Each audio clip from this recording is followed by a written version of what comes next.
BP tax நேயர்களுக்கு வணக்கம். இந்த வீடியோக்கான கேள்வி என்ன அப்படின்னா, மூன்று முடிச்சு சீரியல்ல நம்ம நந்தினிக்கு ஜோடியா நடிக்கிறவருடைய பெயர் என்ன? சீரியல்ல தெரிஞ்சா மறக்காம கமெண்ட்ல சொல்லுங்க.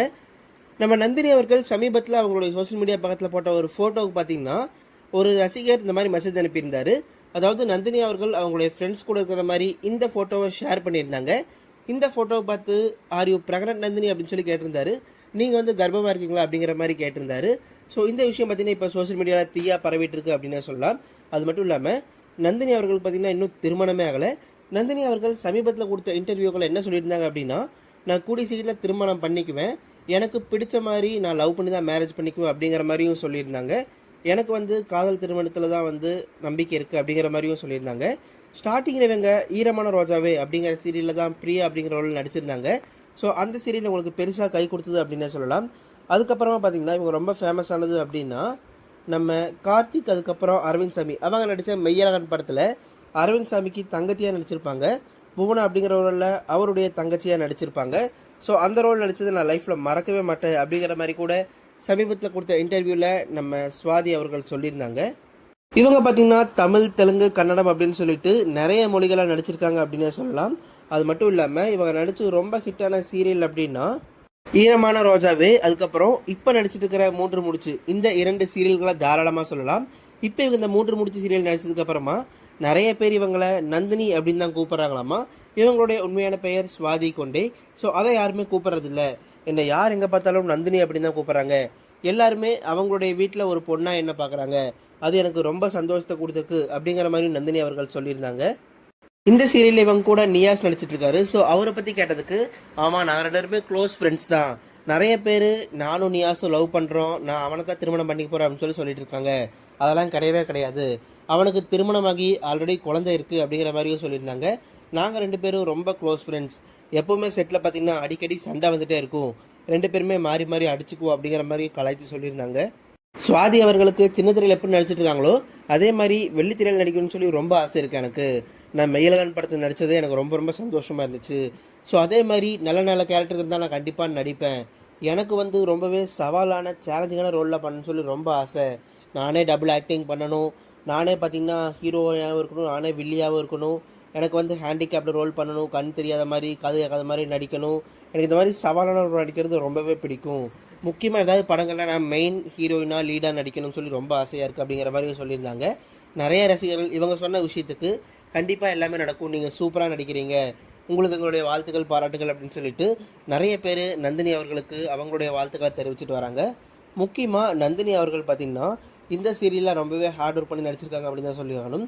இவங்க ஸ்டார்டிங்கில் சொல்லும்போது இன்டர்வியூவில் நான் நிறைய ரிஜெக்ஷன் எதிர்பட்டிருக்கேன், அதனோட வாழ்க்கை எனக்கு ரொம்ப கஷ்டத்தை கொடுத்துருக்கு, நான் நிறைய சீரியல் நடிக்கும்போது ஸ்டார்டிங்லலாம் என்னை பார்த்து உங்களுடைய வாய் சாம்பல மாதிரி இருக்குது, உங்களுக்கு இன்னும் அந்த பெண்மை தன்மை இல்லை, மெலினம் இல்லை அப்படின்னு சொல்லிட்டு நிறைய விஷயங்கள் சொல்லுவாங்க, அதெல்லாம் ரொம்பவே கஷ்டத்தை கொடுத்துச்சு. ஆனால் இப்போ எல்லாருமே என்னை தூக்கி வச்சு கொண்டாடுறாங்க, அது எனக்கு ரொம்பவே சந்தோஷமாக இருக்குது. நிறைய பேர் பார்த்திங்கன்னா எனக்காக ஃபோட்டோஸ் எடிட் பண்ணி போடுறது, என்னுடைய பேரில் ஃபேன்ஸ் கிளப் ஓப்பன் பண்ணுறது அப்படின்னு சொல்லிட்டு நிறைய கிரேசியான விஷயங்கள் பண்ணிகிட்ருக்காங்க. அதெல்லாமே எனக்கு ரொம்ப ரொம்ப சந்தோஷமாக இருக்குது அப்படிங்கிற மாதிரி நந்தினி அவர்கள் சொல்லியிருந்தாங்க. இன்னும் ஒரு சில ரசிகர்கள் எனக்காக அவங்க ஓவியம் வரைஞ்சி தரது, எனக்காக பார்த்திங்கன்னா லெட்டரை தருது அப்படின்னு சொல்லிட்டு ரொம்பவே நிறைய விஷயங்கள் அவங்க நேரம் எடுத்து மெனக்கட்டி எனக்காக பண்ணுறாங்க. அதெல்லாமே பார்க்கும்போது எனக்கு ரொம்ப சந்தோஷமாக இருக்குது. நான் கண்டிப்பாக தொடர்ந்து இந்த ரசிகர்களை என்டர்டெயின் பண்ணிகிட்டே இருப்பேன். நிறைய பேர் சீரியல் எப்போ உங்களுக்கு குழந்தை பிறக்கும் அப்படின்னு சொல்லி எல்லாம் கேட்டிருக்காங்க.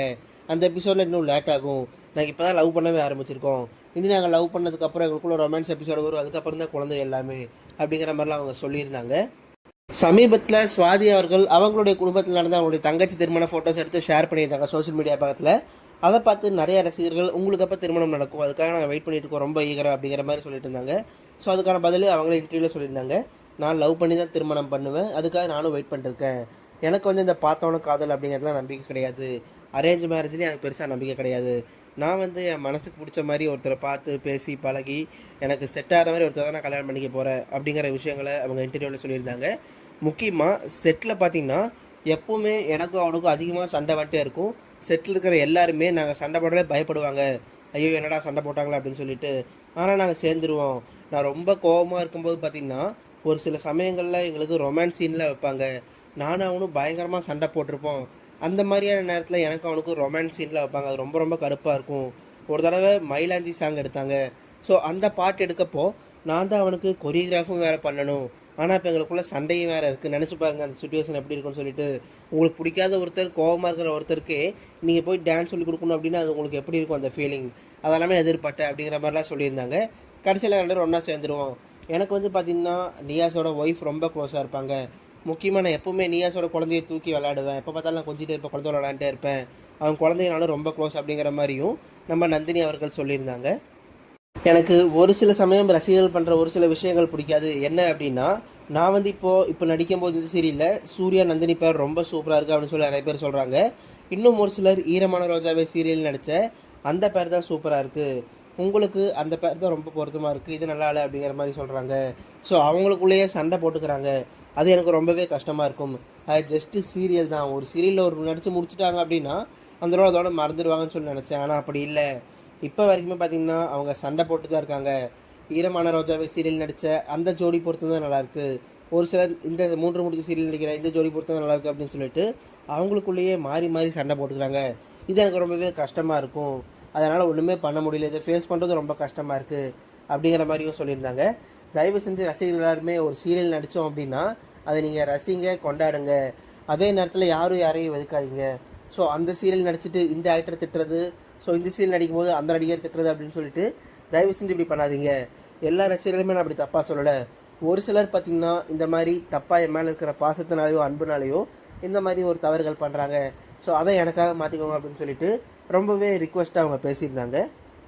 முக்கியமாக என்னுடைய ஃபேன்ஸுக்கு நான் கொடுக்குற அட்வைஸ் என்ன அப்படின்னா, எல்லாருமே உங்களுடைய ஃபேமிலியை லவ் பண்ணுங்கள், குடும்பத்தை நல்லா பார்த்துக்கோங்க, அம்மா அப்பாவை நல்லா கவனிச்சுக்கோங்க, உங்களுடைய லைஃப் ரொம்பவே சந்தோஷமாக இருக்கும் அப்படின்னு சொல்லிட்டு நம்ம நந்தினி அவர்களும் சொல்லியிருந்தாங்க. ஒரு தடவை சன் டிவியில் எனக்கு ஒரு அவார்டு கொடுத்தாங்க, சிறந்த நடிகைக்கான அவார்டு. ஸோ அந்த அவார்டு கொடுக்கும்போது கூட பார்த்திங்கன்னா எனக்கு மெய்யழகன் படத்தில் எப்படி என்னுடைய அண்ணனாக இருந்து அரவிந்த் சாமி சார் வந்து என் காலில் கொலுசெல்லாம் மாட்டி விடுவாரோ அதே மாதிரி எனக்கு 3 முடிச்ச சீரியல் நடித்த எல்லாருமே சேர்ந்து இந்த குடும்பம் எனக்காக காலில் கொலுசு போட்டு விட்டாங்க, எனக்காக செயின், கமல் அப்படின்னு சொல்லிட்டு எல்லாமே வாங்கி கொடுத்தாங்க. ஸோ அந்த ஒரு ஃபங்க்ஷனை நான் மறக்கவே மாட்டேன். அது மட்டும் இல்லாமல் அந்த ஒரு ஃபங்க்ஷனை நான் பயங்கரமாக கதறி அழுதிட்டேன். எல்லாமே என்னுடைய குடும்பம் மாதிரி என்னை பார்த்துக்கிட்டாங்க அப்படிங்கிற மாதிரி பார்த்தீங்கன்னா நந்தினி அவர்கள் சொல்லியிருந்தாங்க. முக்கியமாக நந்தினி அவர்கள் உங்கள் யாருக்காவது இந்த மாதிரி மீடியா ஃபீல்டில் வரணும் அப்படின்னு சொல்லி ஆசை இருந்தால் நீங்கள் தயங்காமல் வாங்க, உங்கள்கிட்ட இருக்கிற திறமையை வெளிக்கொண்டு வாங்க. எனக்கு வந்து டான்ஸ் ஆடுறது ரொம்பவே பிடிக்கும். நான் எப்போவுமே என்னுடைய இன்ஸ்டாகிராம் பேஜாகட்டும், யூடியூப் பேஜாகட்டும், நான் அதில் டான்ஸ் ஆடி ரீல்ஸ் பண்ணி ஷார்ட்ஸ் போட்டே இருப்பேன். ஸோ அதெல்லாம் நிறைய பேர் லைக் பண்ண ஆரம்பித்தாங்க. எனக்கு அது மூலிமா கூட வாய்ப்புகள் கிடச்சிது. ஸோ நான் வந்து ஒரு நல்ல டான்ஸர் தான் நினைக்கிறேன் அப்படிங்கிற மாதிரி சொல்லியிருந்தாங்க. உங்களுக்குள்ள ஏதாவது திறமை இருந்துச்சு அப்படின்னா கண்டிப்பாக அந்த திறமையை நீங்கள் வெளிக்கொண்டு வாங்க. உங்களாலையும் எல்லாமே பண்ண முடியும். உங்களுக்குள்ள திறமை இருக்குது அப்படின்னா அதை நீங்கள் தெரிஞ்சுக்கிட்டீங்க அப்படின்னா ஸ்டார்டிங்கில் உங்களை சுற்றி இருக்கிற எல்லாருமே உங்களை டீமோட்டிவேட் பண்ணுவாங்க. அதை எதையுமே நீங்கள் எடுத்துக்காதீங்க, அதை எல்லாத்தையுமே இக்னோர் பண்ணிடுங்க. நீங்கள் நல்லா வந்துட்டீங்க அப்படின்னா அதுக்கப்புறம் சொல்லுவாங்க, ஆமாம் எனக்கு அப்போவே தெரியும் இந்த பொண்ணு நல்லா வரும், இந்த பையன் நல்லா வருவான், எனக்கு அப்போவே நம்பிக்கை இருந்துச்சு அப்படிங்கிற மாதிரி அப்போ உங்களை பாராட்டி பேசுவாங்க. ஸோ அதையும் நீங்கள் பெருசாக கண்டுக்காதீங்க. உங்களுடைய திறமையை நம்பி உங்களுடைய கடுமையான உழைப்பை நீங்கள் தொடர்ந்து போட்டுகிட்டே இருங்க. எனக்கு ஸ்டார்டிங்கில் நிறைய ரிஜெக்ஷன் ஃபேஸ் பண்ணேன். ஸோ உங்களுடைய லைஃப்லேயும் பார்த்திங்கன்னா நிறைய ரிஜெக்ஷன், நிறைய தோல்விகள் வந்துகிட்டே தான் இருக்கும். ஸோ அதையும் நீங்கள் பெருசாக மைண்டில் ஏற்றிக்காதீங்க. உங்களுக்கு ஒரு தோல்வி வருது அப்படின்னா பெரிய வெற்றி காத்துட்ருக்கு அப்படின்னு சொல்லி அர்த்தம். ஸ்டார்டிங்கில் சீரியல் ஆடிஷன் போகும்போது என்னை செலக்ட் பண்ணவே இல்லை தான். ஸோ நான் அப்போவே வந்து சீரியல் ஆடிஷன் வேணான்னு சொல்லி போயிருந்தேன்னா இப்போ எனக்கு இந்த 3 முடிச்சு சீரியலில் நந்தினியாக இந்த ரோல் கிடச்சிருக்காது, உங்களுடைய அன்பு எனக்கு கிடச்சிருக்காது. ஸோ அப்போ நான் அதெல்லாம் ஃபேஸ் பண்ணி வந்து தான் எனக்கு ஈரமான ரோஜாவை சீரியல் கிடச்சிது. அதுக்கப்புறம் மெய்யழகன் பட வாய்ப்பு கிடச்சிது. இப்போ 3 முடிச்சு சீரியலில் நடிச்சிட்ருக்கேன். அதே மாதிரி தொடர்ந்து நீங்களுமே உங்களுக்குள்ளே இருக்கிற டேலண்ட்டை வெளிக்கொண்டு வந்துட்டே இருங்க, சோஷியல் மீடியாவில் போட்டே இருங்க. கண்டிப்பாக உங்களையும் நிறைய பேர் நோட் பண்ணுவாங்க, உங்களுடைய டேலண்ட்டை வெளிக்கொண்டு வர முடியும். நிறைய பேர் உங்களை ரசிக்கிறவங்களும் இருப்பாங்க. உங்களுடைய குடும்பத்துடைய சப்போர்ட் உங்களுக்கு இருந்தால் போதும். எனக்கு என்னுடைய குடும்பத்துடைய சப்போர்ட் முழுமையாக இருந்துச்சு, என்ன அவங்க முழுமையாக நம்பினாங்க.